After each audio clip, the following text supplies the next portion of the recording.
Like a lot of you out there, our plan for Halloween night, after the trick or treaters are safe at home and eating their hauls, is to eat whatever's left over and enjoy a horror movie. There are so many subgenres to choose from, and we love them all. Ghost stories, devil and occult, slashers, satires, body horror, sequels, prequels, trequels, we'll try them all. Many are and have become classics for good reason. And for many of those that don't, we forgive for going to all that trouble to entertain us. But there is another grouping, the horror films that we feel are overrated and not worthy of your Halloween watch. They do no harm, of course, but we're here to help, and we can't sit back in silence and let you run upstairs, so to speak, when you should be running out of the house or grabbing weapons to protect you and those you love from these bungles. Here is our list of the top 5 most overrated horror films in no particular order. Number 1, Us. This film is the equivalent of an artist throwing paint on a canvas and asking you, the viewer, to make sense of it. Bunnies, lookalikes, the homeless, class, underground laboratories. It all must add up to something, right? No, it doesn't.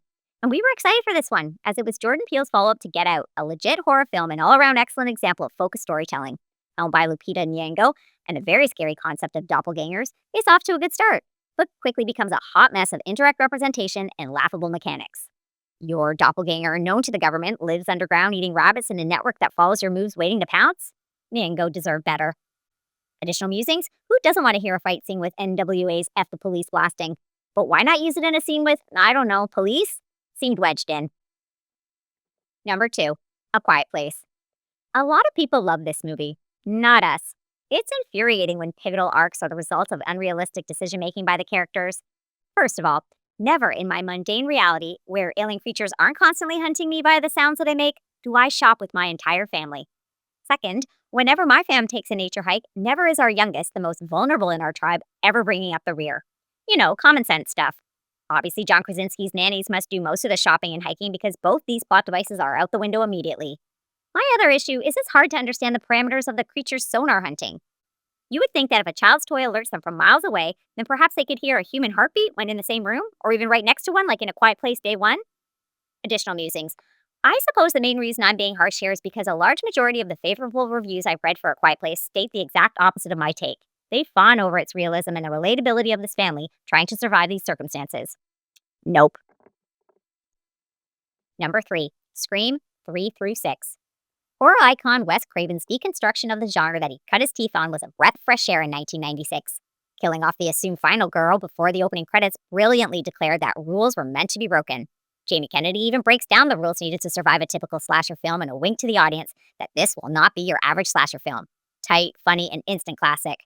Scream 2 continues this new cult of observations focusing on the tropes of the horror sequel and does not succumb to the typical fate of underdelivering. These were 2 great irreverent movies. Unfortunately, there are 4 more. Scream 3 is where we witness the franchise fall back on the gimmicks it skewered so well. Scream 4 is a slight improvement from the third with some interesting commentary. Looking back, the latter 2 are not that bad in comparison to what was ahead. Enter Scream 2022.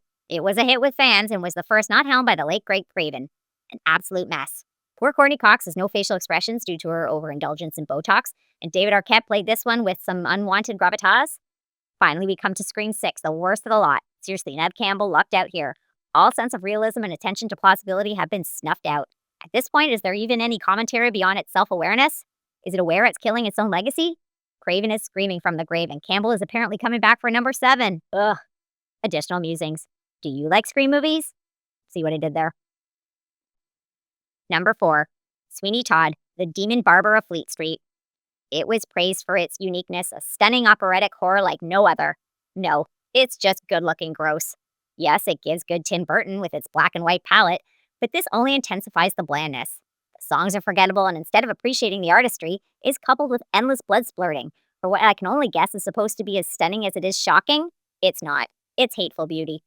Additional musings. If you insist on Burton for your Halloween viewing, might I suggest the superior Sleepy Hollow? Though it falters at the end, it's beautiful, and one feels less like Burton is daring you to hate it. Number 5, Halloween Ends. Thank goodness that's over. What a horrible way to end a classic series, one that's often credited for spawning the slasher subgenre.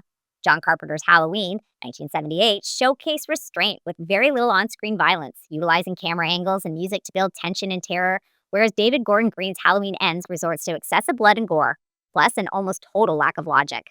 Jamie Lee Curtis's character Laurie Strode, Orween's original final girl, has become a traditional grandmother who loves writing, spending time with her granddaughter, celebrating Halloween, and, spoiler alert, pinning Michael Myers to a table and slitting his throat and wrist because brolic 6'5" deranged killers get manhandled by grandmas?